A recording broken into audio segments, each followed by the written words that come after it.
Ayun, good day sa lahat. So meron na naman tayong napagandang helmet. Ayan. So isa to sa pinakabagong release ng Zeek company, no? No Zeek na helmet. So isa tong Zeek Ace. I think ito yung 2.0 o 3.0 or basta yung pinakabagong version ng Zeek Ace. Kung napanood nyo yung past video natin doon, isang limited edition na Zeek Ace, ay merong kulang doon sa kanyang specs. Pero dito siguro I think ay nandito na lahat ng hinahanap ng mahilig sa mga helmet or naghahanap ng helmet na swak sa bulsa, kompleto siya, maganda yung build quality, maganda yung design, and latest, and pwede mo siyang lagyan ng accessories na napaka-importante sa nagmumotor. Mamaya tatalakayan natin kung ano yung importante na yon na accessories na pwedeng lahat tayo makagamit nun, and then usable siya, and kumbaga isang napaka-importante na accessories yun, and magiging available din yun sa susunod dito sa ating shop kung meron na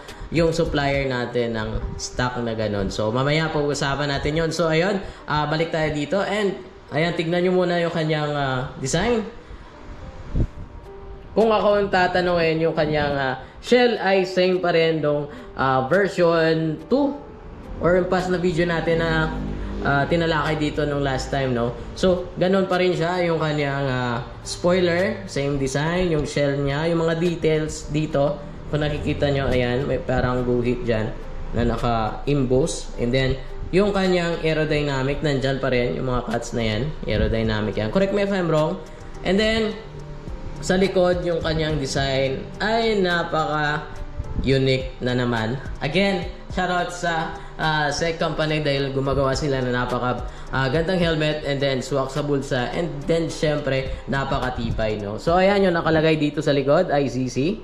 And ayan, may nakalagay dyan, DOT, FMVS certified 218, and then yung available ngayon sa atin ito ay XL6162, kasi yung helmet na to or itong shell na to ay napakaliit, kumbaga i-compare natin sa mga past na mga review natin ng mga Zeek, kagaya ng mga modular type nila. Ito kasi parang snug fit type. Ayan sa nagtatanong kung ano yung fitting nito, ito po ay snug fit type na helmet na release ng Zeek Ace. Yun yung na-notice ko sa gantong design.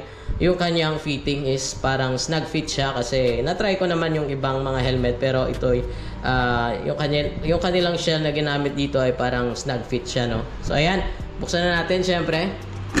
Ayan. So ayan yung look niya kapag binuksan, and then syempre hindi mawawala yung kanilang dual visor, nandyan pa rin. And then yung sinasabi ko na bago, ayan, kunin muna natin yung kanyang stand.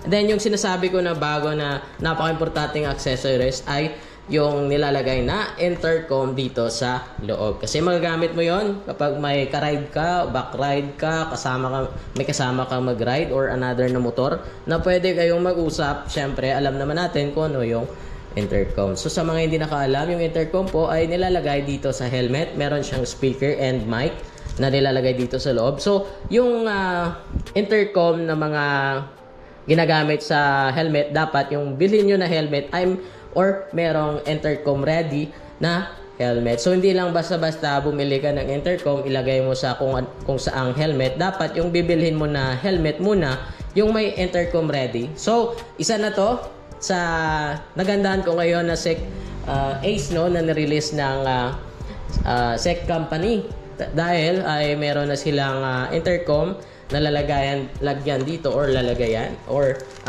nilalagyan, no? So ayan, ewan ko lang makikita nyo sa camera natin. Ayan, meron na siya ditong space na pabilog sa loob.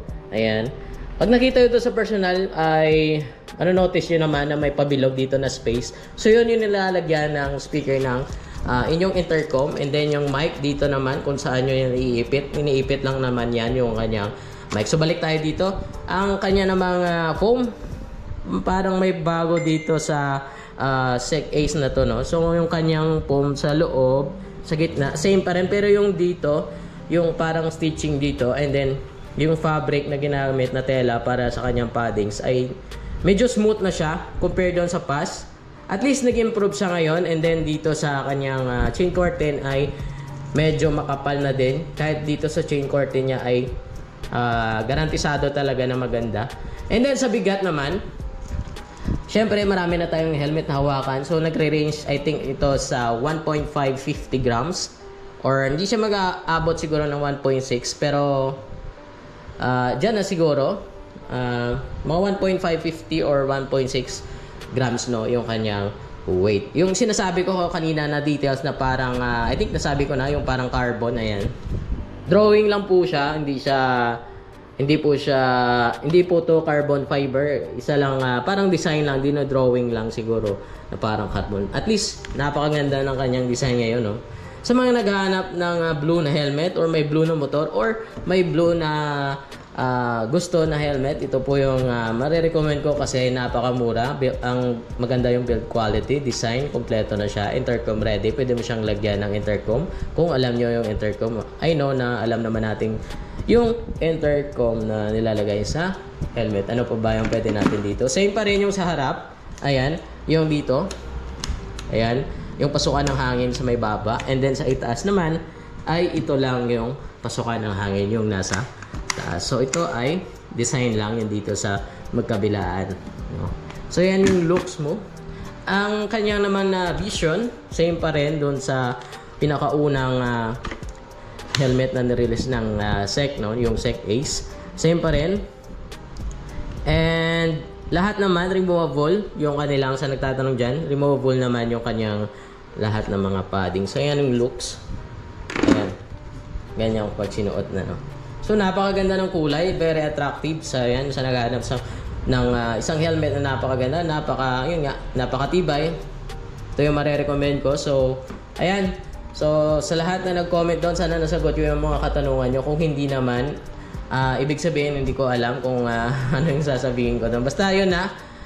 Kung ano lang yung alam natin dito, kung anong nafe-feel natin. Again, hindi tayo sumisira or pumupukpok ng isang helmet. So gusto ko lang i-introduce sa inyo kung ano yung mga helmet na nagte-trending or nag-available ngayon na napakamura na pwede nyong bilhin. At least magkaroon kayo ng idea dito sa vlog natin or sa video natin na ginagawa. At least magka-idea kayo before you go sa mga shop. No? So yun lang sa video na to. Sana ay nakatulong ako sa inyo. Peace.